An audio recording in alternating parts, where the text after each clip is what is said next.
Bien, perfecto. Entonces estamos para comenzar a revisar los temas de la unidad número 6.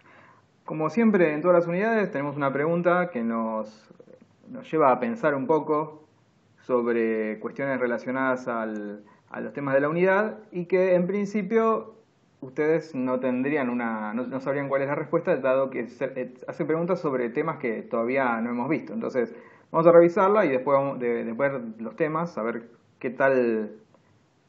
¿Qué opinamos respecto a las preguntas o de las respuestas que dimos? Acá lo que pregunta es, cuando tenés un problema complejo, ¿cómo lo resolves? Y da 4 opciones que pueden ser todas correctas. En definitiva, es la forma en que cada uno resuelve problemas complejos. No es que algo esté bien o esté mal, sino que da distintos caminos y uno podría incluso aplicarlos todos. Dice, lo divido en partes sencillas o busco ayuda en los temas que no conozco, lo resuelvo más o menos y luego lo voy mejorando y busco una solución fácil aunque no sea la mejor. Bueno, yo creo que de todas las opciones estas están todas bien salvo la última, la de solución fácil aunque no sea la mejor. Quizás si dice solución fácil, está diciendo que es una solución, no está diciendo que no funciona. Está diciendo, si tengo un problema, esta es la solución más fácil que encuentro, y si después puedo, mejoro la solución para optimizarla. Pero sigue siendo una solución, al menos es lo que dice. Así que quizás también estarían todas bien. En definitiva, lo que está proponiendo acá es que nosotros reflexionemos sobre cuál es el camino que nosotros tomamos cuando tenemos que resolver un problema. Los problemas pueden ser complejos y resolver problemas complejos tiene su dificultad. Entonces, cuando nosotros queremos resolver algoritmos complejos, que es de lo que nosotros vamos a hablar, ahí es donde utilizamos una técnica que llamamos modularización. Y consiste en tomar algoritmos que son complejos y subdividirlos en algoritmos más simples. Que sean más simples no quiere decir que sean realmente simples, sino que son más simples que el inicial. A su vez, estos nuevos algoritmos más simples también podríamos subdividirlos para lograr más simplicidad aún y así hasta llegar a un punto donde el nivel de complejidad es lo suficientemente bajo como para resolverlo directamente. De eso se trata el tema de la modularidad. Acá dan algunas definiciones, dicen que es un subalgoritmo y es más o menos lo que les estoy contando, es tomar un algoritmo complejo y dividirlo en 2 o más partes. Cada una de ellas las llamamos subalgoritmos. Después también vamos a ver que dentro de lo que es la unidad se lo denomina módulo a eso. Módulo no como la operación módulo que nosotros vimos en la programación, sino como concepto de módulo de programa, donde ahí podríamos tener subalgoritmos. Y todo este enfoque de tomar un problema complejo e ir dividiéndolo en problemas más simples hasta lograr que la complejidad sea manejable, se lo conoce como desarrollo top-down, o que también hay una frase conocida que dice divide y vencerás. Y se trata sobre eso, sobre tomar la complejidad e ir dividiéndola en partes cada vez menos complejas hasta lograr algo que sea manejable. Nuestro cerebro no está preparado para resolver cuestiones muy complejas realmente. O podríamos hacerlo, pero el esfuerzo mental que nos lleva es demasiado alto, realmente. Entonces, si logramos los problemas complejos, dividirlos en problemas más sencillos, entonces ya es más fácil encarar cada uno de esos problemas. En cuanto a lo que tiene que ver con los módulos o los subalgoritmos, tenemos 2 tipos. Las vamos a llamar funciones y procedimientos. Conceptualmente son muy parecidas, aunque hay una diferencia puntual en lo que son entre las funciones y los procedimientos, y es que se espera que las funciones devuelvan un resultado, después vamos a ver ejemplos, y en general, aunque acá en el material no lo marca de esa forma, en general los procedimientos se enfocan en no devolver ninguna información, no devolver ningún valor. Entonces las funciones generalmente no. Las funciones siempre retornan un valor, los procedimientos generalmente no lo hacen. Pero siguen siendo bloques de código que uno puede reutilizar. Y eso es realmente interesante, porque evitamos el primer problema, o en realidad el problema más grave que tiene la programación. Cuando uno habla sobre programación, hay un problema que es el más grave de todos, que se lo conoce como dry. A ver si encontramos acá las definiciones.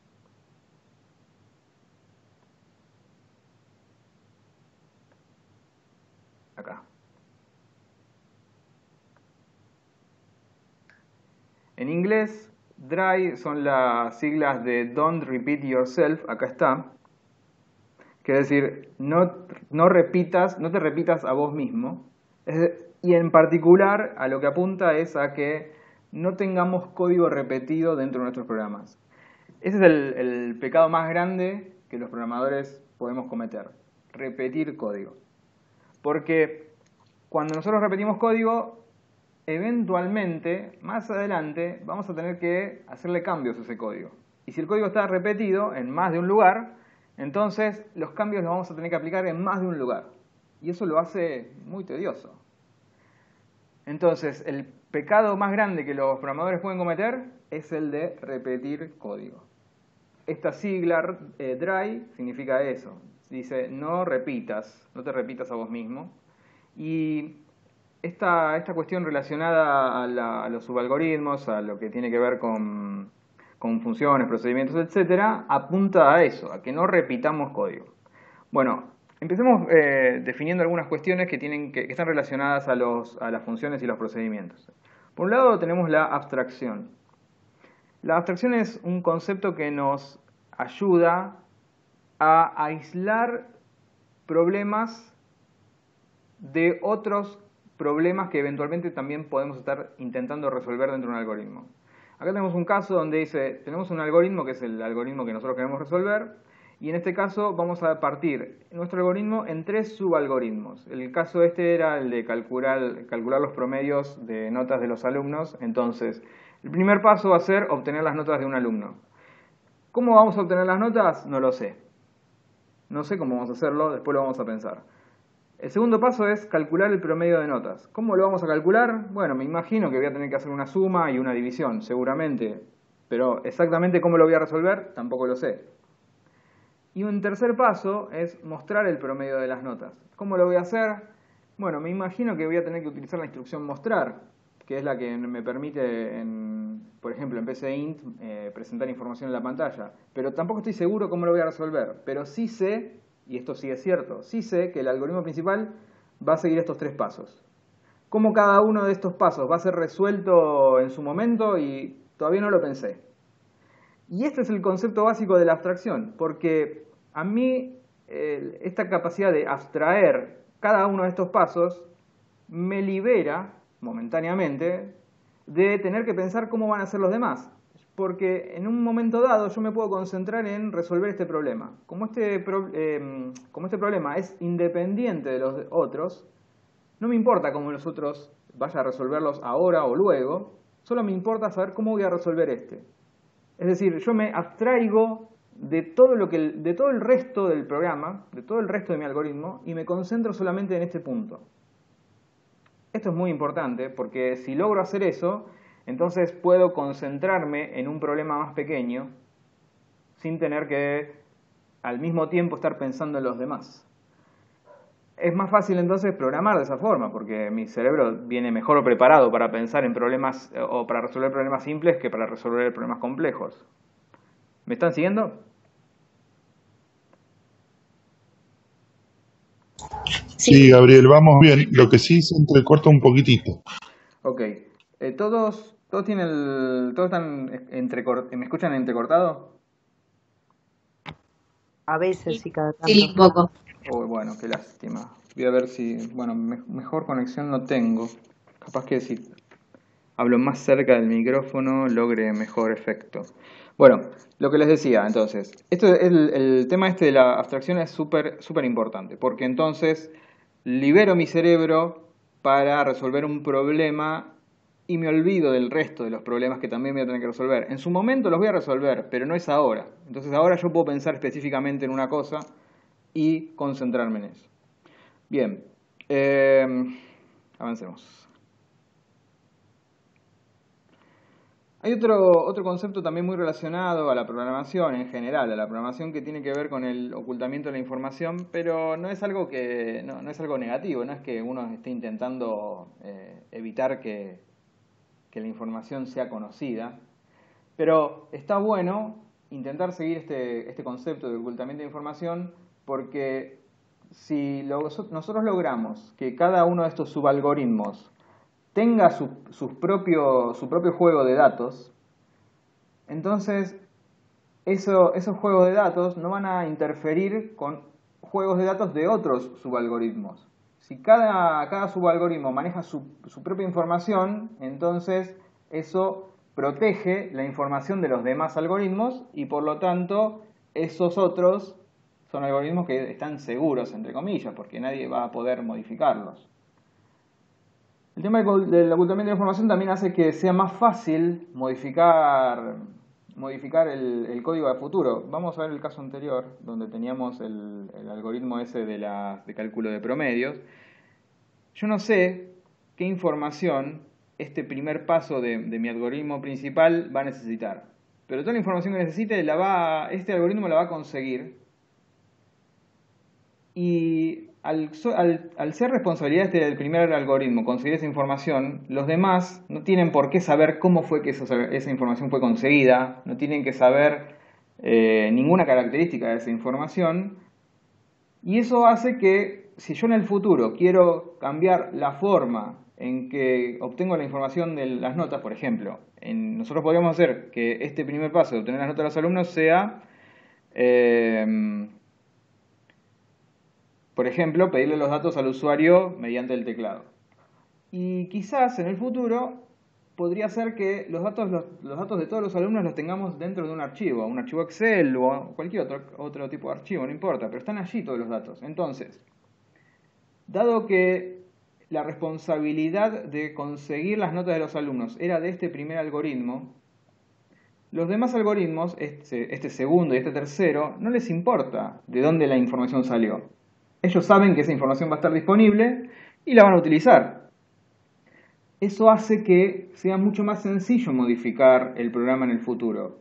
Porque cuando esto pase, lo de necesitar leer en vez de los datos del teclado, leerlos desde un archivo Excel, lo que voy a tener que hacer en todo mi programa no es cambiarlo completamente, sino cambiar este primer subalgoritmo. Los demás algoritmos quedan intactos, porque como entre ellos no comparten datos,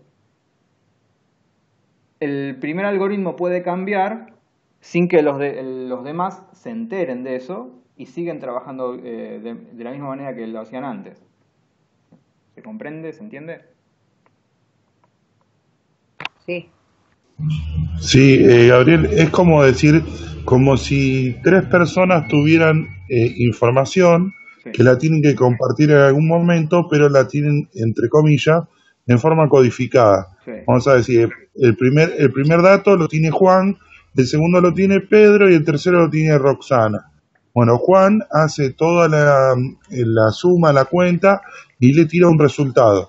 No le va a mostrar a Pedro toda la cuenta que hizo, sino le va a mostrar solamente el resultado, que es lo que le sirve a Pedro. Y Pedro va a hacer digamos, algoritmo y va a entregar un resultado a Roxana. Es excelente el ejemplo. Muy buen ejemplo. Es así, realmente es así. Acá lo que nos importa cuando nosotros estamos pensando en estos procedimientos, subalgoritmos, funciones, después vamos a hablarlo ya más con propiedad, que es cada cosa.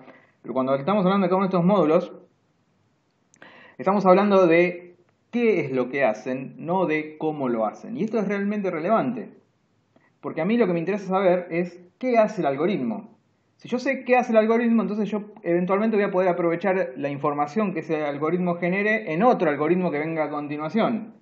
A mí lo que no me importa es cómo ese algoritmo hizo lo que hizo.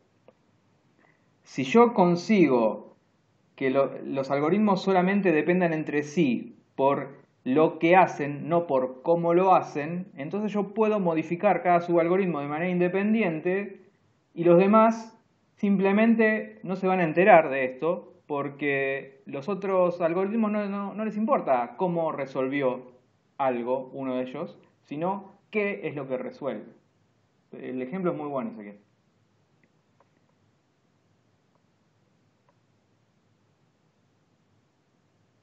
Bueno, vayamos ya más a las cosas concretas y hablemos sobre funciones.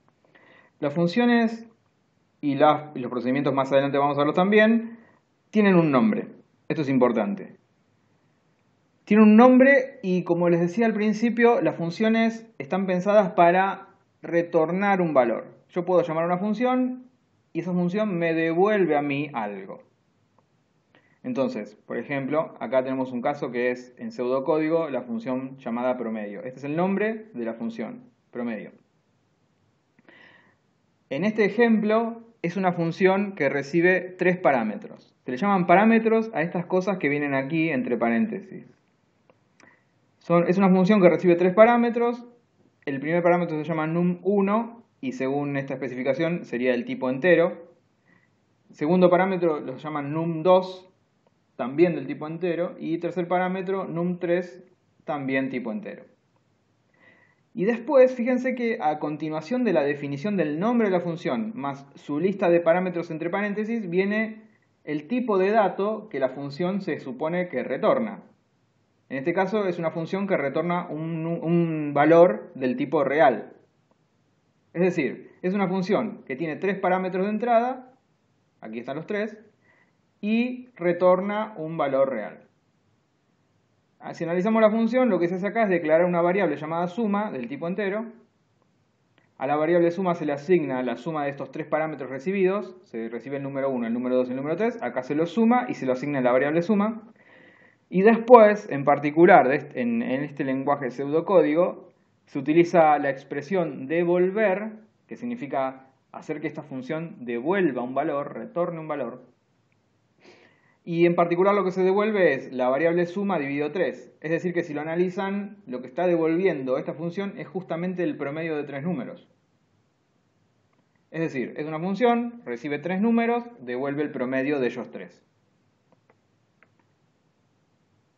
Hasta acá se entiende, ¿no? Sí. Bueno, sí, genial. Veamos un ejemplo específico ya en PSInt. Por ejemplo, yo tengo el caso este donde tengo un algoritmo, el algoritmo principal se llama calcular máximo. Vamos a ponerlo así. El algoritmo principal se llama calcular máximo y la idea del algoritmo es que pueda mostrar el máximo entre dos números. ¿Cómo se calcula el máximo entre dos números? Bueno, en mi caso, la función máximo está acá declarada. Dice que recibe dos parámetros, n1 y n2. Dice que la función máximo retorna lo que esté asignado en la variable resultado. Vean que esta expresión aquí significa que la función máximo va a devolver lo que se asigne en la variable resultado. Por lo tanto, cualquier cosa que yo asigne en esa variable resultado va a ser el resultado de esta función. Va a ser lo que esta función retorna. Esta sintaxis es un poco diferente a la sintaxis que estábamos viendo acá. Porque acá la sintaxis para devolver un valor es utilizar la expresión devolver. En cambio, en PSInt es esto. ¿Qué decían? No, justamente te iba a comentar eso, que cuando vi la unidad esta me empecé a complicar porque yo cuando voy viendo las páginas voy tratando de hacerlo en PSInt al mismo tiempo para ver si voy entendiendo y me va saliendo. Sí. Y entré a PSInt y quise hacer esto de la función y me di cuenta que la sintaxis era otra cosa y no sabía cómo era la sintaxis, así que me estoy mostrando así. Que lo estés mostrando así me sirve un montón, porque en la unidad anterior estaban los videitos de PSInt y en esta no, entonces ahí me empecé a batatar y dije, no entiendo nada. No hay problema, mirá. No sos la única. A mí me menos pasó mal. Qué frustración cuando la una leyendo. Es una cosa, una crítica constructiva para futuro.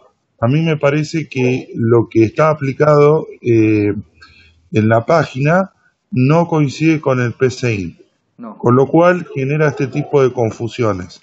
Si para un María. futuro se puede poner igual al PCI, sería buenísimo. Sí, yo O si creo no, que, sería mira, una función. el material no lo hice yo, el material es un material que ya fue redactado y Claro. hubo gente dedicada a hacerlo. Sí. Y coincido con vos, Ezequiel, en que quizás es más interesante si los ejemplos que se muestran acá como pseudocódigo, siguen la Claro. sintaxis de PCInt, porque dentro de todo Ah. PCInt es un pseudocódigo, así que quizás sería adecuado. Sí, no, no, más que nada como sugerencia, porque me ha pasado en las unidades anteriores también, a lo largo, a lo mismo que la compañera. Uno quiere ir practicando porque, bueno, se entusiasma con el programa, que para eso no, vamos a terminar la cursada programando, ¿no? Claro. Entonces uno le da movilidad a lo que es la práctica y no coincide con la teoría. Entonces se hace una ensalada, Ok, la Sí. verdad, muy, muy grande. ok. Sí, no hay, de mi lado no hay mucho que pueda hacer, pero voy a hacer el esfuerzo por intentar mostrarles cuál es el pasaje de pseudocódigo que nosotros vemos acá a PCInt para que ustedes tengan las herramientas como para poder hacer las prácticas que quieran hacer. Eh, por otro Sí, lado, ya con que sí, compartas esto que estás mostrando en pantalla, si nos puedes mandar estos sí, claro que sí. ejercicios, ya con eso sería buenísimo, Igual, porque le voy a ser sincero. Yo creo que les había contado cuando arrancamos nuestras reuniones que yo no conocía este lenguaje PCInt o este software. No, realmente no lo conocía. sí. El primer contacto que tenía es porque lo presentaban acá y lo usaban acá. Así que yo también venía sin experiencia en eso. Y, por ejemplo, no sabía cómo hacer para definir una función. Entonces tuve que empezar a buscar. Y bueno, mirá lo que puse en Google. Dije, a ver, PCInt función. Y empecé a buscar a ver dónde encontraba. Me encontré con este segundo link que venía en español y me pareció que era importante, que era interesante. Lo cierto es que PCInt, la mayoría de la información que van a encontrar de PCInt va a estar en español, porque como es un software desarrollado, creo que incluso fue desarrollado en Argentina, tiene mucho soporte de habla hispana. Eso no les va a pasar con otros lenguajes. Cuando empiecen a trabajar con lenguajes como Java o como cualquier otro lenguaje que se utilice en la industria, se van a encontrar que la mayor cantidad de información la van a encontrar siempre en inglés. Pero dado que PCInt, por esas características que les contaba antes, la mayor parte de lo que se puede buscar en internet va a estar en español, dije, bueno, voy a poner esto en Google, a ver qué me sale. Y me salió esto, creación de funciones y procedimientos, dije, a ver, ¿de qué se trata? Me puse a leer y vean que este es el ejemplo que tengo ahí puesto.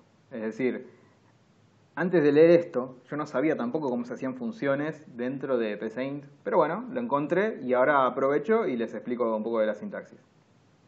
Buenísimo. Acá tenemos el algoritmo principal, que se llama calcular máximo, y lo que hace este algoritmo principal, calcular máximo, es llamar a la expresión, al procedimiento mostrar. Esta palabra lo que hacía era escribía por pantalla el resultado de esta expresión.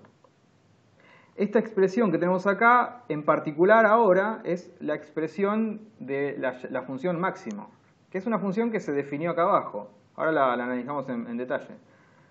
Quizás alguno de ustedes ya estuvo trabajando con funciones cuando estuvo resolviendo, si es que lo hicieron, el ejercicio de los billetes.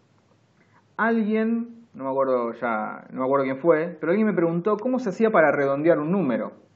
Entonces yo me puse a buscar, porque como les dije antes, no tengo experiencia en PCInt, y me puse a buscar cómo se hace para redondear un número en PCInt. Me encontré que existe una función llamada trunc. Debe venir de truncar, me imagino yo. Que lo que hace es devolver la parte entera de un número. Y esa función trunc, la podemos poner acá. Se escribe así. y recibe entre paréntesis un número, por ejemplo, 2.7, por dar un ejemplo nomás. Pero vean que esta expresión es una función que está definida por alguien dentro de lo que es la biblioteca principal de PCInt. Existe la función, se llama trunc, y recibe un número cualquiera. Y lo que hace esta función es devolver la parte entera del número. En definitiva, esto debería devolver un 2.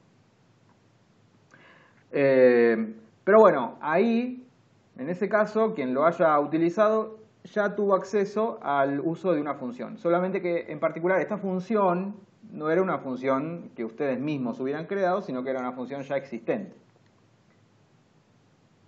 En este caso, el caso de mostrar, se hace referencia a esta expresión. Y esta expresión es la expresión de la llamada a una función que está recibiendo en particular dos parámetros. Vean que acá se está usando una coma y no un punto, como es este caso. Cuando se usa el punto significa, es el separador decimal de los números. Entonces, acá se está pasando 2.7, que es un número, 2.7. Pero acá no se está pasando el número 2,3. Acá se está pasando el número 2 y el número 3. Porque la coma es el separador de parámetros de la función. Cuando uno llama a una función y esa función recibe más de un parámetro, esos parámetros se separan con la coma. Veamos cómo es la sintaxis de definición de una función. La función yo quiero que se llame máximo. Entonces lo que hago es, le pongo nombre aquí. Después digo cuáles son los parámetros que va a recibir. Y vean que acá yo le tengo que poner un nombre a los parámetros. Acá en este caso se decidió N1 y N2. Podría ponerle otros nombres, no importa. Pero el nombre que sea que yo utilice aquí es el nombre que con el que voy a referirme dentro de mi algoritmo. Dentro de mi función yo me voy a referir a estos parámetros recibidos con los mismos nombres con los que los declaré aquí. Bueno, este caso es bastante sencillo y lo que hace es, mira si el número 1 es mayor que el número 2 y si es así, entonces en resultado asigna el N1. Es decir, como N1 era más grande que el N2, el N1 es el máximo y por lo tanto asigna N1 en resultado. Y en el caso contrario asigna N2 en resultado. Y vean que en la definición de la función, esta expresión me dice que la función va a retornar lo que sea que haya en la variable resultado. Y yo en la variable resultado asigno N1 o N2 dependiendo de la condición del sí. ¿Estamos? ¿Hasta acá? ¿Me siguen? Sí. Sí. Bueno, genial. Entonces, ahí tengo declarada una función, ese es un nombre, estos son los argumentos. Se le llaman argumentos o parámetros a estas cosas que se reciben acá. Si es que se reciben, hay funciones que no reciben parámetros. En el material dice que siempre las funciones reciben parámetros, que no tiene sentido una función que no reciba parámetros. Después charlamos o quizás a usted se le ocurra alguna función que se pueda crear que no reciba parámetros. Después vemos el ejemplo. Pero bueno, la función podría o no recibir parámetros. Si los recibe se declaran así acá. Generalmente, para ser sincero, se ponen nombres más expresivos que N1 y N2. Porque si bien en este caso, como estamos calculando un máximo, bueno, el máximo entre dos números, y bueno, número 1 y número 2, genial. Pero si por ejemplo es una función que sirve para calcular el IVA de un monto, lo que tendría que hacer es tomar el monto y multiplicarlo por 1.21. Entonces, hacer que la función IVA, por ejemplo, escribámosla ahora.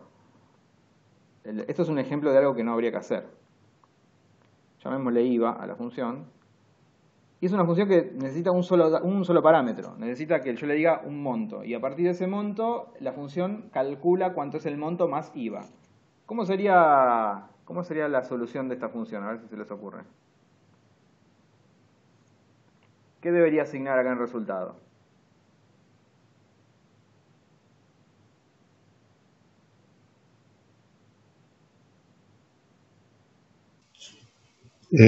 Tendría que tener, para empezar, el 1.21, que multiplique Perfecto, 1 por 1. Exactamente eso, muy bien.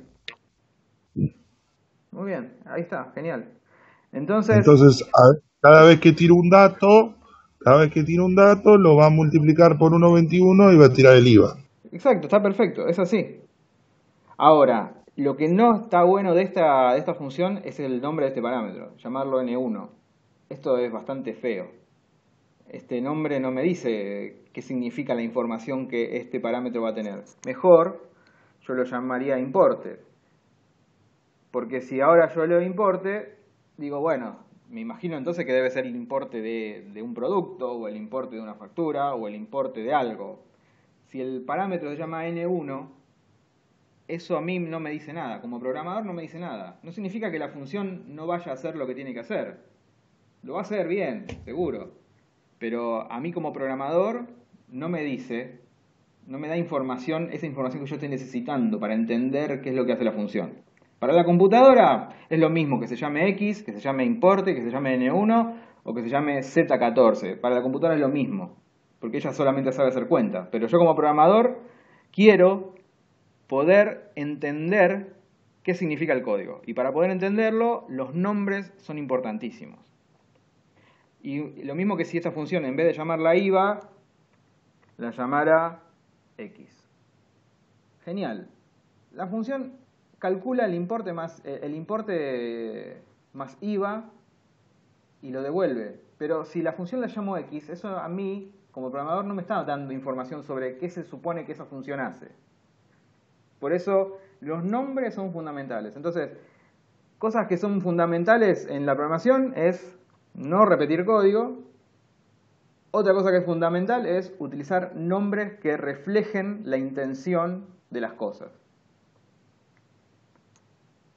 Bueno, una pregunta, Gabriel. Sí. En este caso, yo entiendo que por ahí no es necesario definir el tipo de variable, de variable, porque al usar los operadores aritméticos o de relación, el programa es como que solo entiende que estamos hablando de números reales, ¿no? Sí. De todas las posibilidades de números, pero si en algunos casos de algunas funciones entiendo que sí, va a ser importante definirlas, y en ese caso pongo un renglón, por ejemplo, si fue entre la línea 10 y la 11. Vamos a ver cómo es la sintaxis. Esa sintaxis no la tengo, pero vamos a buscar la definición de la sintaxis. Cuando nos encontramos con algún tipo de alguna cosa así, entonces tenemos que empezar a buscar documentación para ver cómo es. ¿En qué línea por ahí en esta sintaxis hay que poner la definición? Si arriba, abajo, en el medio, ¿no? Está bien. Esta página es página oficial de PCInt. Está bien. Y acá en la página oficial describe, por ejemplo, cómo declarar un subproceso que no recibe parámetros. Lo describe así. Cómo declarar un proceso que retorna algo. Fíjate que la llama función. Sin embargo, utiliza la palabra subproceso para declararlo. O sea que al menos PCInt tiene varios estilos para declarar funciones, pero lo que no veo en ninguno de los casos es que declare el tipo de dato de la función o el tipo de dato de los parámetros. Fíjate, acá no lo hace ni para el tipo este, ni para el tipo este. Exacto. Entonces, en principio pareciera que acá en esto no se usa. Habría que leer un poco más documentación sobre PCInt para ver si eso es así como lo estamos dando acá o existe alguna forma de especificarlo. Pero está bien, te entiendo perfecto. Tu consulta es muy buena porque si bien este lenguaje, al parecer, por lo que sabemos hasta el momento, no requiere que indiques ni qué tipo de datos son los parámetros, ni de qué tipo de datos es el resultado que la función retorna, eso es cierto en este lenguaje. En todos los demás lenguajes que yo conozco, eso es obligatorio. Declarar qué tipo de datos son los datos que se reciben y de qué tipo de datos es el resultado que la función retorna.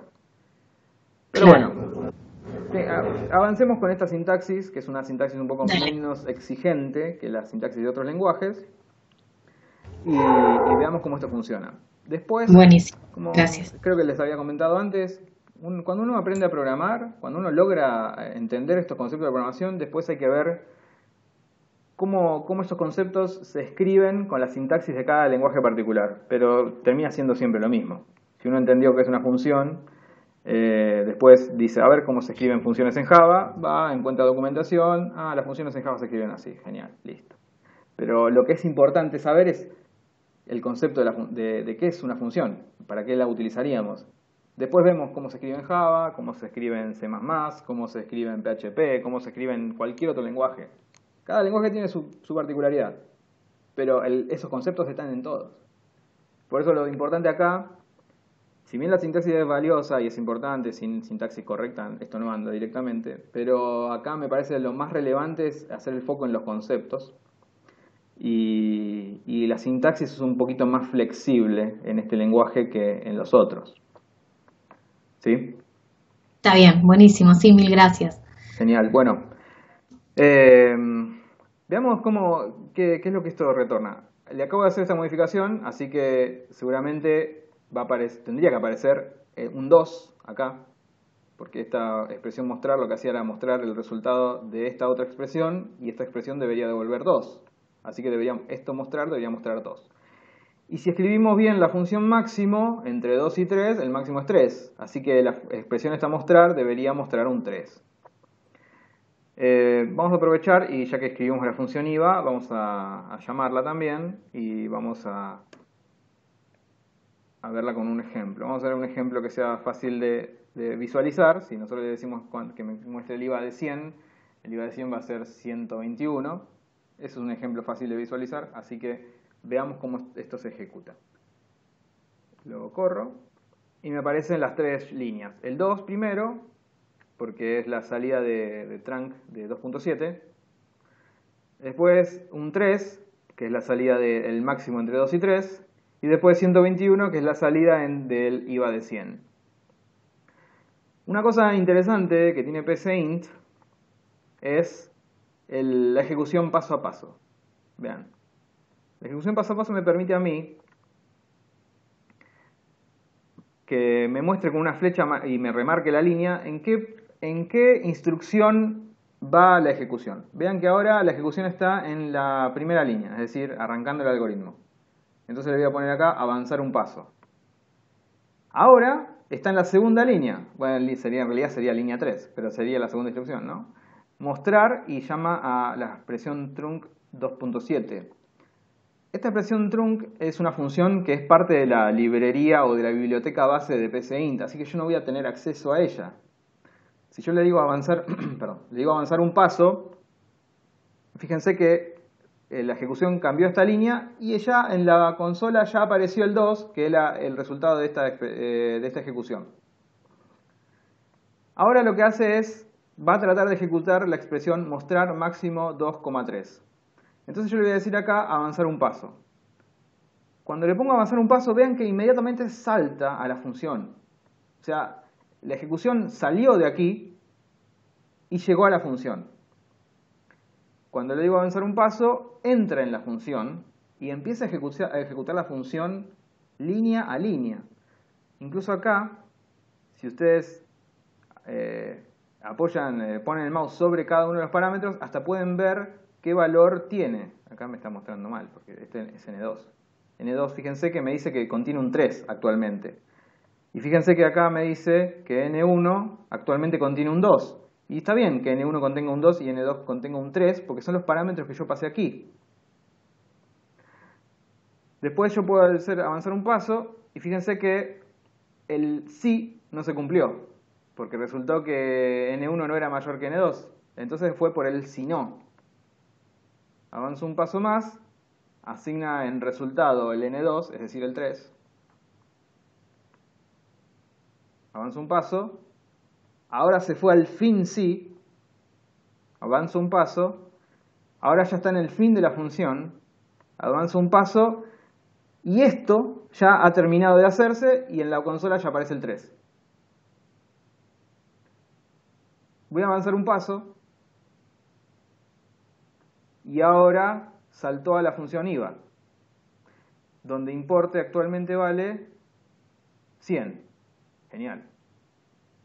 Avanzo un paso más, en resultado asigna la multiplicación. Avanzo un paso y voy al final de la función, avanzo otro paso. Se termina de ejecutar esa expresión, en la consola aparece el 121 y ahora me dice que estoy en el fin del algoritmo. Avanzo un paso y se termina el programa. Listo. Entonces esto es re interesante porque ustedes pueden escribir cosas que son realmente complejas si ustedes quieren saber dónde le erraron eventualmente, porque uno está trabajando y ve que el algoritmo no está haciendo lo que uno esperaba y a veces pasa, uno se equivocó en alguna parte, no sé, en vez de un mayor puso un menor o cosas de ese estilo. Entonces uno quiere descubrir dónde está el problema. Esta ejecución paso a paso, así, es conocida también como debugging. Ahora vamos a ver un poquito de dónde viene esa expresión.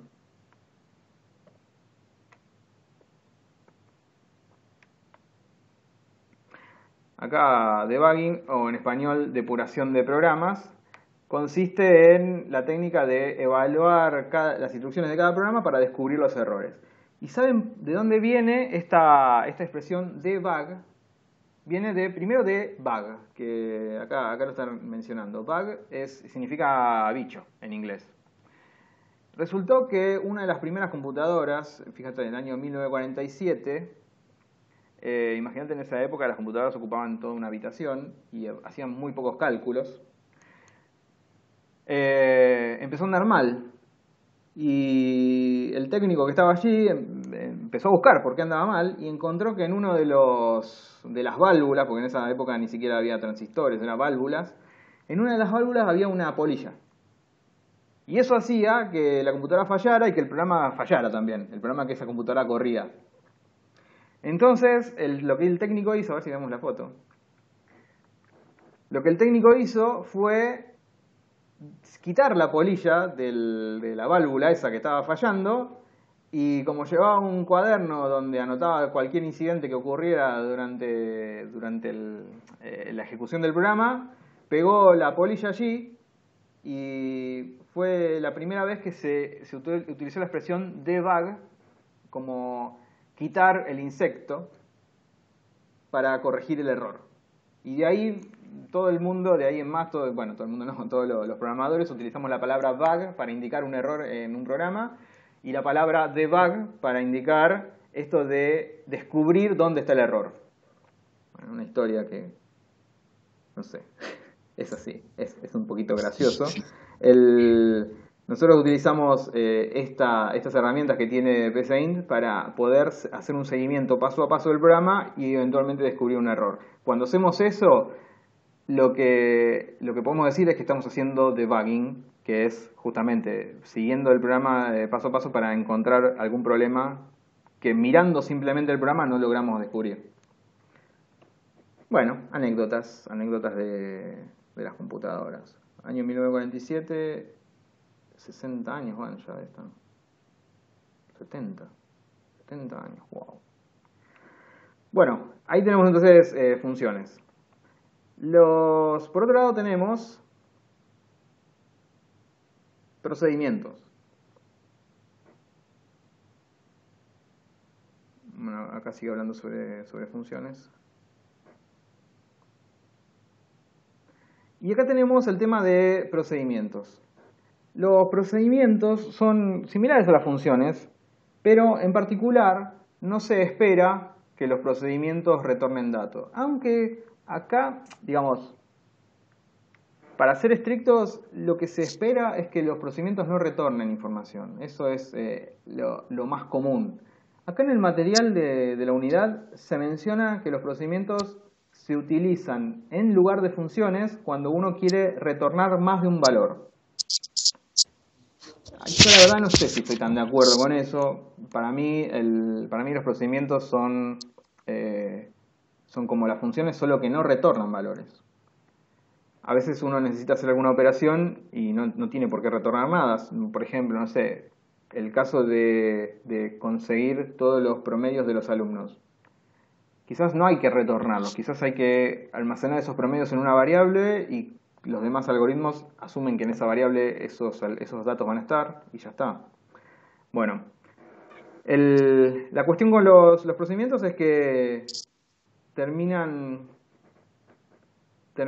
en algún caso retornando más de un valor. Vamos a saltear esta parte. Aquí. A veces retornan más de un valor, y ahora vamos a ver algunos ejemplos, o pueden no retornar nada. Yo diría que lo más aceptado en cuanto a la definición de procedimiento es un conjunto de instrucciones, pero que no retorna un valor. Que a esas instrucciones se le puede poner un nombre y puede ser invocado en el futuro. Por ejemplo, la función está máximo es un conjunto de instrucciones, estas instrucciones que están aquí, en este caso pocas instrucciones, pero podrían ser muchas más, y a todo ese conjunto de instrucciones se le pone un nombre, en nuestro caso elegimos el nombre máximo, y después donde necesitemos podemos hacer una llamada a esa función, y esto me evita repetir código. Porque yo había dicho que el peor pecado de los programadores es repetir código. ¿Por qué esto me evita repetir código? Porque de ahora en más, cada vez que yo necesite calcular el máximo entre dos números, no voy a tener que escribir este sí por todos lados, sino que voy a llamar a la función máximo. Y si esa función máximo, por ejemplo, funciona mal, porque, no sé, descubro que en este código algo hice mal, lo voy a tener que corregir en un solo lugar. Cuando yo corrija esta función, todas las demás, todos los lugares donde se invoca a esa función, automáticamente empiezan a funcionar bien. Si en lugar de eso yo hubiera puesto este código por acá, luego por otro lado, y luego más tarde descubro que ese código estaba mal, voy a tener que corregirlo en varios lugares. Entonces, por eso yo no quiero repetir código, porque a la hora de hacer correcciones de ese código tengo que hacerlo por muchos lugares. Si yo no lo repito, lo tengo que hacer en un solo lugar. Y las funciones y los procedimientos es algo ideal para eso. Dado que un bloque de instrucciones yo le estoy poniendo un nombre para luego poder invocarlo, lo tengo escrito una sola vez, lo invoco en muchos lugares, pero una sola vez lo escribo, y si tengo que corregir, corrijo en un solo lugar.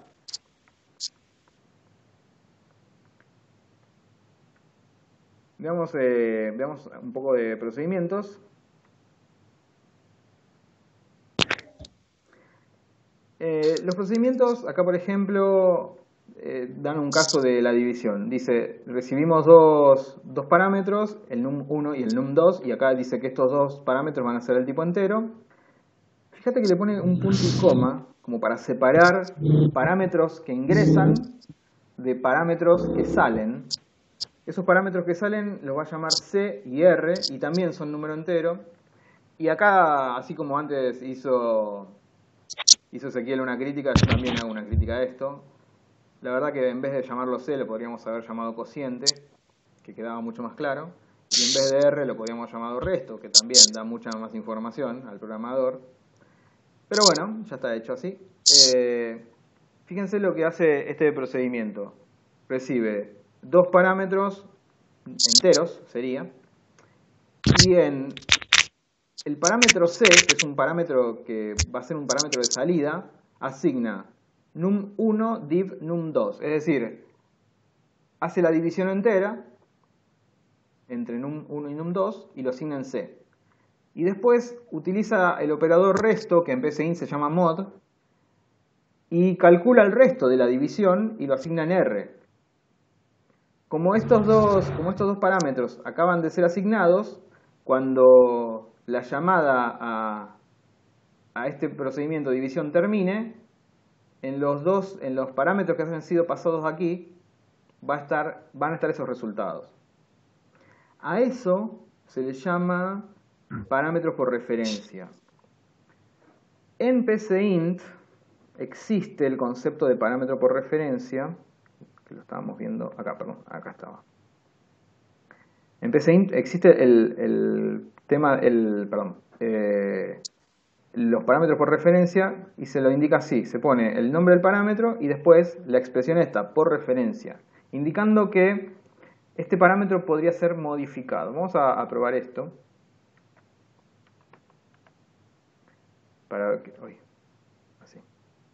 Para que veamos cómo esto funciona.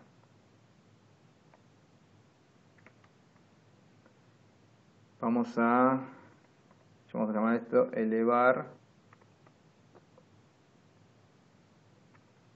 al cubo. Le vamos a pasar un número, en vez de llamarle número, pongámosle número. No, número no puedo usarlo, pues es una palabra reservada de PCInt. Bueno, dejémosle número nomás. Y acá, ¿cómo haríamos para calcular un valor elevado al cubo? Lo multiplicamos por sí mismo 3 veces. Así. Si nosotros multiplicamos por sí mismo 3 veces un número, obtenemos el número elevado al cubo. Y ese número lo asignamos nuevamente en el parámetro número. En el parámetro num sería en este caso. ¿Se ve? Al hacer eso, y al indicar que num es un parámetro por referencia, en PCInt se marca así, ese valor va a estar disponible aquí, vean. Yo voy a hacer así, voy a definir por acá. Voy a definir n como entero. Después acá en n voy a asignar un 2. Después voy a llamar a elevar al cubo.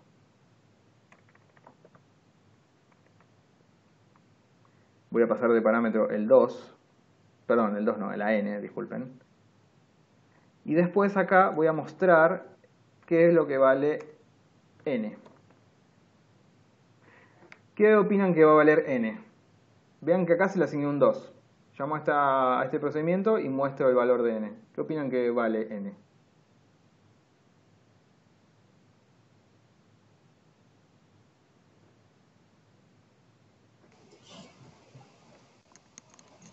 ¿Qué les parece? 8. Bien, Ezequiel. Es así, vale 8. Vamos a ejecutarlo y vamos a ver si Porque aparece un 8 estoy con última multiplicando. línea. Falta el por qué. Porque multiplicás 2. Claro, 2 al cubo 2 es al 8. cubo es 8, es cierto. Pero acá lo que es llamativo es porque esta variable n, que originalmente tenía un 2, luego de la llamada a la función queda modificada. ¿Por qué queda modificada? Porque la variable Porque yo. n fue pasada a este procedimiento y este procedimiento recibe esa variable por referencia. Si recibe una variable por referencia, entonces el procedimiento puede modificar esa variable y esa modificación queda luego de la ejecución del procedimiento. Saliendo de la ejecución de este procedimiento, la variable n queda modificada. Pero eso pasa solo si el parámetro es pasado por referencia, si no, no. Vamos a ver algunos ejemplos acá. Gabriel tiene que quedar fijo por referencia. Si yo no le asigno por referencia, de ningún modo lo va a entender. N me pondría que sería 2 en ese caso. Claro, n quedaría 2. Quiero probar esto que dice Ezequiel. N queda 2. Fíjate que Sí. le saqué la expresión esta por referencia y n no se modifica.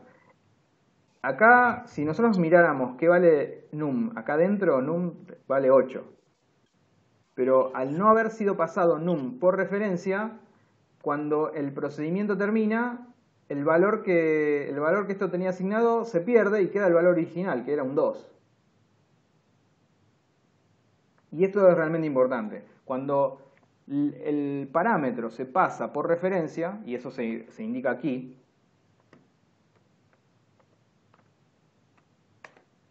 cuando el parámetro se pasa por referencia, si el procedimiento o la función también modifica el contenido del dato, por ejemplo, acá estoy asignando esta multiplicación dentro del parámetro, es decir, estoy modificándolo. Esa modificación sobrevive a la ejecución del método, es decir, una vez que este procedimiento termina de ejecutarse, la variable n quedó modificada y entonces nos termina mostrando un 8, veámoslo. ¿Dónde está el programa? Acá. A ver, lo corro otra vez. Ahí está, me muestra un 8.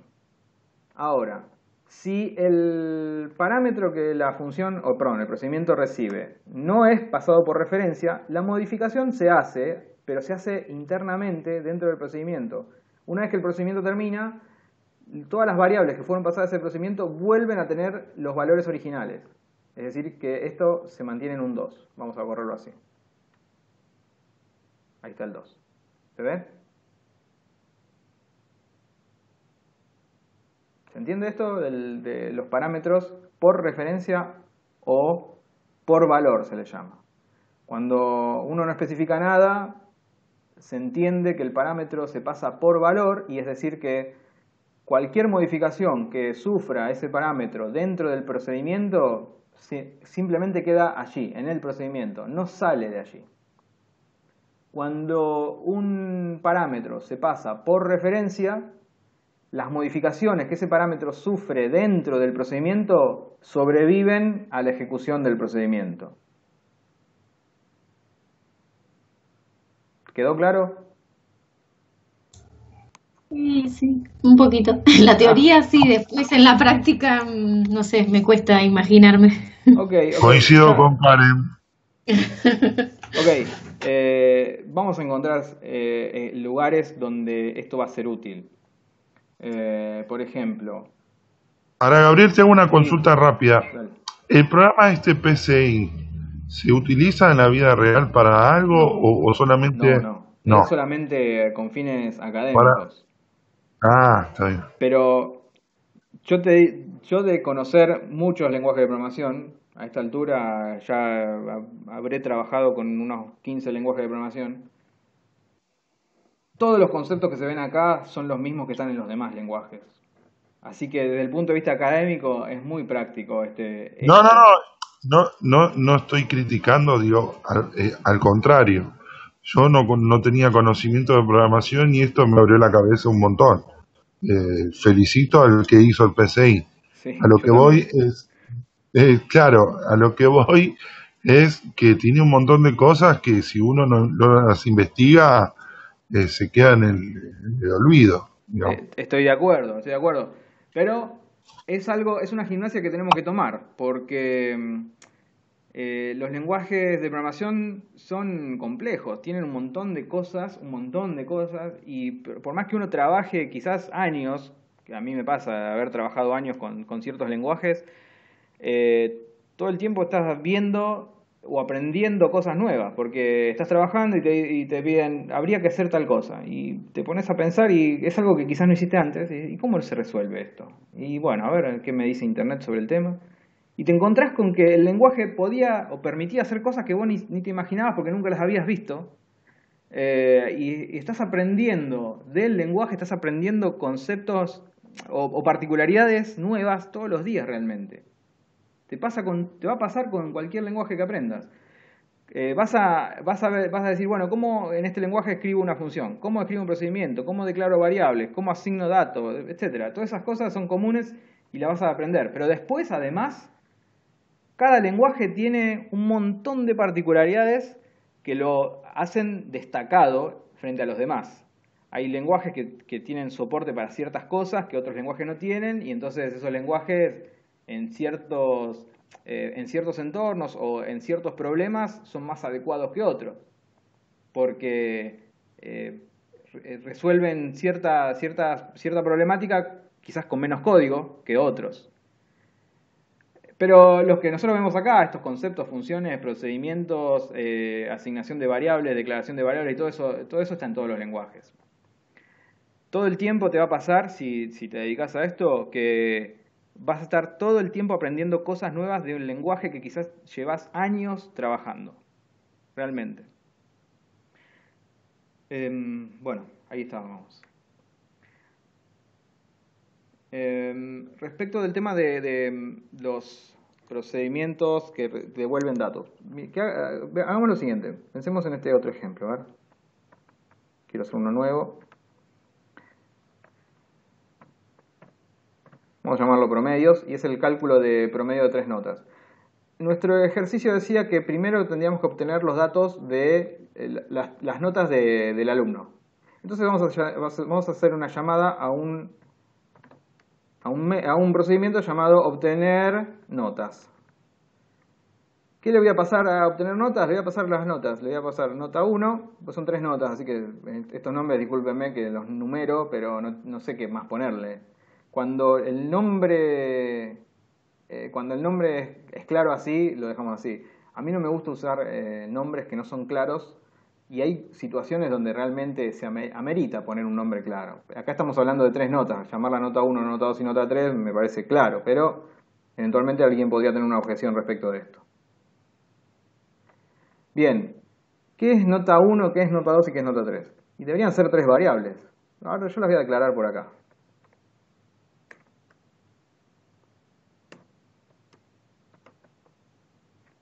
¿Estamos acá? Bueno, esto no existe, el procedimiento de obtener notas. No importa, ya me voy a ocupar de que exista. Después lo que voy a hacer es, voy a definir otra variable.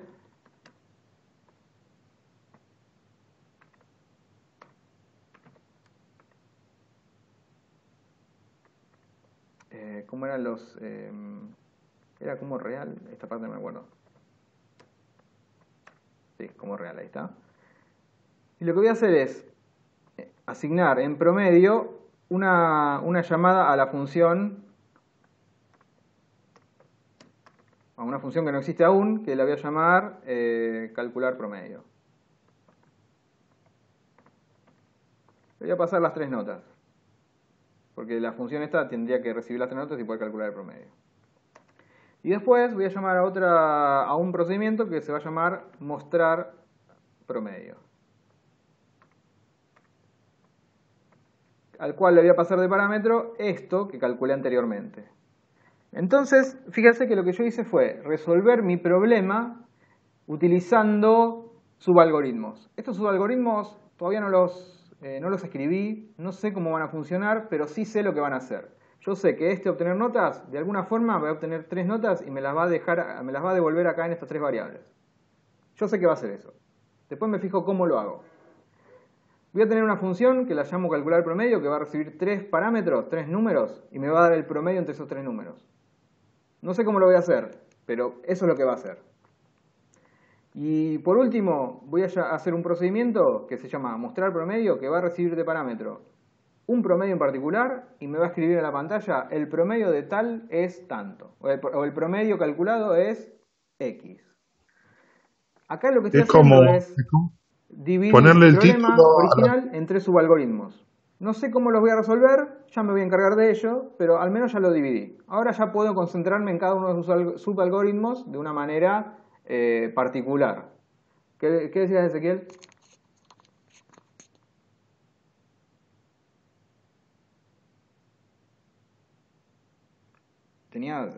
¿Hiciste alguna pregunta, Ezequiel? Discúlpame. Ok, bueno, entonces voy a definir esto. ¿Cómo hacíamos para definir un procedimiento? Según lo que habíamos leído antes, los procedimientos se describen así, como subproceso, nombre del proceso y los parámetros. Entonces yo voy a hacer eso. Voy a poner subproceso, lo llamo obtener notas y recibe 3 parámetros.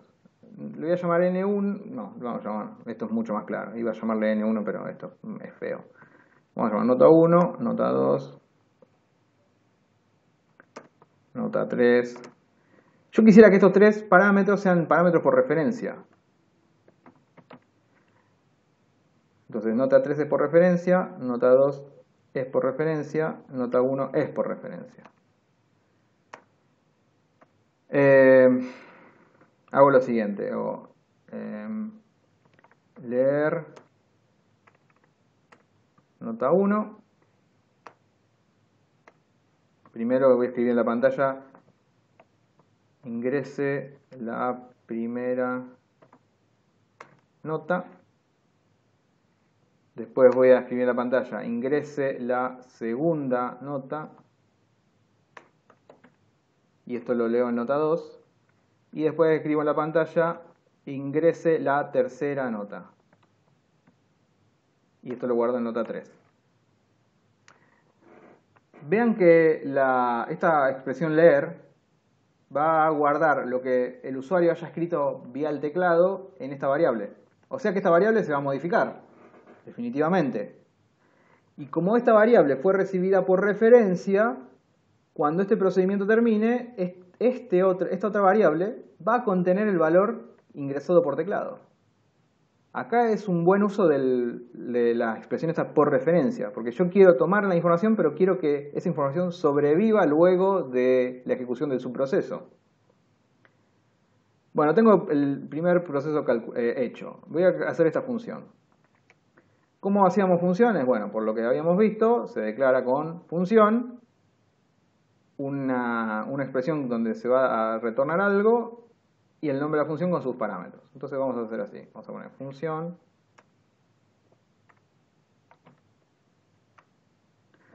resultado,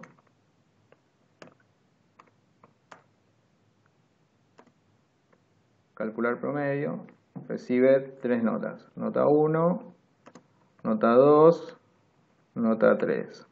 ¿Es importante que estas notas o estos parámetros sean recibidos por referencia? Y la verdad que no, porque no es mi intención hacer ningún cambio con estos datos. Yo los necesito para calcular el promedio, pero no necesito cambiarlos, solamente los necesito. Entonces, lo que hago es, en resultado, asigno la suma de nota 1 más nota 2 más nota 3. Todo esto dividido 3, porque son 3 notas, así que el promedio. Vean que esta suma y esta división por 3, todo esto se asigna al resultado. Y como resultado es lo que esta función retorna, según esto que dice acá, psint sabe que lo que haya en esta variable es lo que la función retorna. Entonces, este resultado va a ser justamente el promedio de las 3 notas. Y eso va a terminar acá, va a quedar ahí adentro. A continuación, necesito este procedimiento mostrar promedio que recibe de parámetro un dato y ese dato lo muestra por pantalla. Entonces vamos a hacer así. Vamos a hacer acá un subproceso.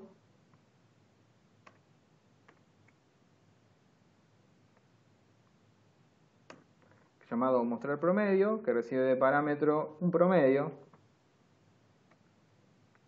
¿Y qué hace? Vamos a hacer lo siguiente. Vamos a poner si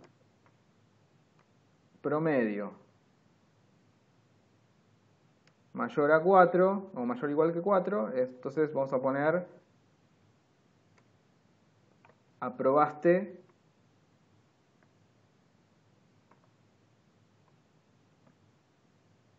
con, y acá le ponemos el promedio que obtuvo. Y si no, si es menor que 4, le vamos a poner no aprobaste, que es una pena.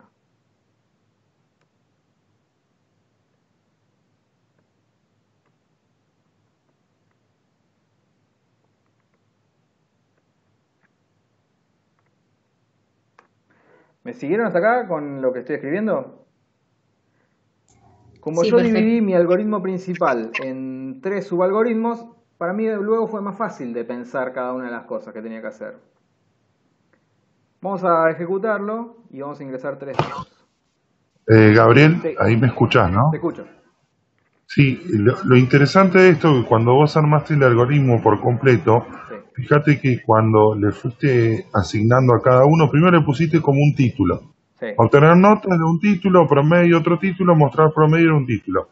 El programa, el PCI, no lo tomó y te ponía, fíjate que te ponía una cruz sí, en me marcaba rojo. como un Y error. eso te detecta un error. Sí, Me pasó por eso. Y después a cada vez que vos le estás asignando la función a ese título, se fue corrigiendo automático. sí, sí. Eso es interesante porque te va indicando dónde habría un problema de sintaxis, claro. Claro, por eso cabe destacar eso, porque cuando yo tengo ahí el signo más, significa que estoy errándole en algo Sí, y tengo que chequearlo. claro, eso está bueno. Bueno, mira, ingreso a la primera nota. Vamos a ver, te sacas un 7, la segunda nota es un 8 y la tercera es un 9. Así que no tengo que hacer muchas cuentas, el promedio de eso tiene que dar 8. Así que le doy enter acá y me dice aprobaste con 8. Vamos a reiniciar el programa y vamos a meter notas más chicas. A ver, te sacaste un 5, un 3 y un 2. 5, 3 y 2 da 10, así que el promedio es 3,3. Bueno, no aprobaste con 3,3. A ver. No aprobaste, tu promedio es 3,33. Ahora, ¿qué tal si en el futuro alguien viene y me dice, mira, las notas estas no las van a ingresar más por teclado, las tenés que leer de un archivo Excel? Bueno, yo voy a encargarme de cambiar este subproceso, este algoritmo o este procedimiento lo cambio, pero los demás procedimientos no los tengo que modificar, porque los demás procedimientos no les importa de dónde los datos fueron obtenidos, si de un archivo, si del teclado o de cualquier lado. Para ellos, los datos están, se reciben por parámetro y ellos hacen lo que tienen que hacer. Esto es fundamental y este es el concepto de ocultamiento de información. Cada procedimiento, función, hace lo que tiene que hacer sin que a los demás le importe cómo lo hace. Porque a los demás no le interesa cómo lo resolvieron las cosas, sino que le interesa el resultado que hayan obtenido. ¿Cómo lo obtuvieron? Es un problema de ese otro procedimiento. Es como decía Ezequiel antes con el ejemplo que daba. ¿Me siguen? Sí. Bueno. Sí, estamos. Sí. Acá tenemos el caso entonces, un uso de los parámetros por referencia. Si yo no pusiera esto por referencia, ¿qué pasaría?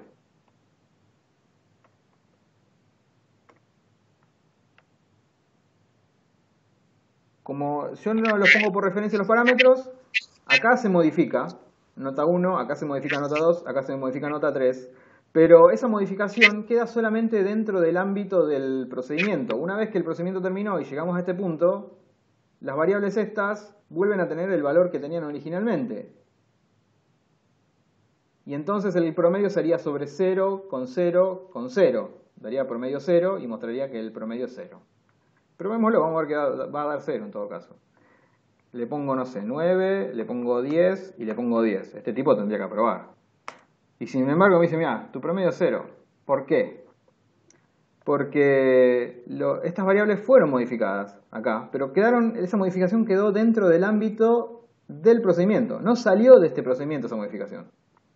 En cambio, si pongo que esto es por referencia, la modificación que ocurra dentro del procedimiento sale del procedimiento y es vista luego de la ejecución de ese procedimiento. ¿Se ve? Sí, perfecto. Ahora sí. Bueno, ahí tenemos entonces cubierto esta unidad. Hay otras páginas dentro de la unidad, pero no tienen muchas más cosas que la que ya estuvimos hablando, así que creo que con eso ya quedó claro. Por las dudas revisen y si tienen preguntas me las pueden hacer, no hay problema. Voy a pasarles este código que hicimos acá, se los voy a pasar para que ustedes lo tengan, si quieren lo pueden probar ustedes en sus propias máquinas para ver cómo funciona. Espero que la grabación haya quedado bien y pueda subirla a YouTube para que después ustedes o los demás compañeros puedan verlas de allí. Y voy a mandar mañana... perdón, yo ya las mandé. Mandé las preguntas que mando todas las semanas con respecto a cada unidad, así que ustedes ya saben de qué se trata eso. Y mañana lo que voy a hacer es mandar un ejercicio. En realidad voy a pedirles una modificación del ejercicio de los billetes. ¿Saben? El ejercicio de los billetes lo vieron, ¿no? Era cómo calcular los billetes que había que usar para dar un vuelto. Si ustedes estuvieron trabajando en eso, habrán notado que hay varias porciones de código repetidas. Porque uno tiene que calcular cuántos billetes de 200 le doy. Y bueno, hace ciertas cuentas. Para calcular cuántos billetes de 100 también tengo que dar, hay que hacer, diría, las mismas cuentas. No sé si tuvieron la oportunidad de darse cuenta de eso, que hay que hacer lo mismo. Lo único que cambia es que en vez de usar un 200, uso un 100. Y para calcular cuántos billetes de 50 son las mismas cuentas, solo que en vez de usar el 100 uso el 50. Y así para todos los billetes. Entonces ahí hay una gran oportunidad de modularizar, de tomar esas expresiones que sirven para hacer esos cálculos, meterlas dentro de un procedimiento y hacer llamadas al procedimiento y no tener que andar repitiendo eso todo el tiempo. Bueno, de eso se va a tratar el ejercicio que les voy a pedir.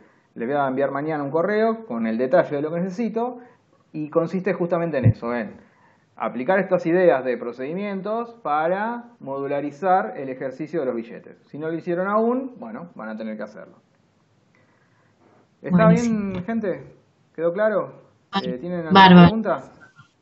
Sí, no, está bien, vamos bien, Gabriel. Yo una consulta, pero es para un poquito más adelante, pero aprovecho la oportunidad. Después de que se termina esto, que estamos por las 6, la semana que viene, si Dios quiere, veremos las 7 y luego a las 8. Sí. Después va a haber un corte, va a haber un examen, ¿cómo sigue? Hay una autoevaluación dentro de la plataforma que ustedes van a resolver y no hacemos un corte, pasamos al siguiente módulo de la capacitación, que si no me acuerdo mal se llama programación orientada a objetos. O sea que, digamos, sigue todo de largo. Sí, sí, sí, seguimos.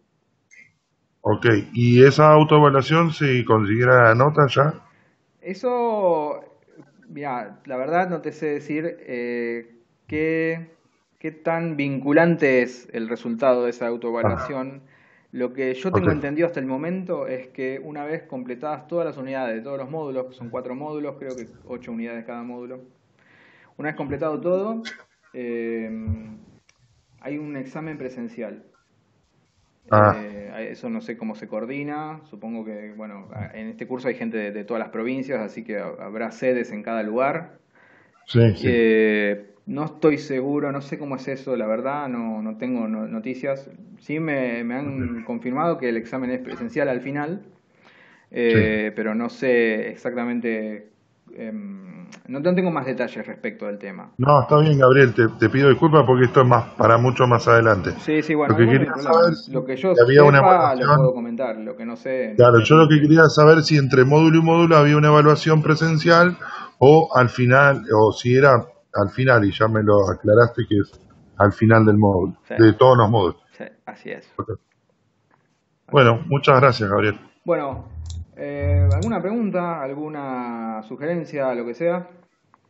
Una consulta, Gabriel, las respuestas correctas de las unidades 3, 4, esas todavía no las mandaste, ¿no? ¿O me las No comí? las mandé, es cierto, Karen, lo voy a mandar, sí, tenés razón. Voy a mandar las Ah, respuestas de bueno, todas, sí. gracias. Eso fue un error mío. No, no hay drama, era por si no me los había comido yo. Bueno, gracias. Ok. Bueno, ¿algo más?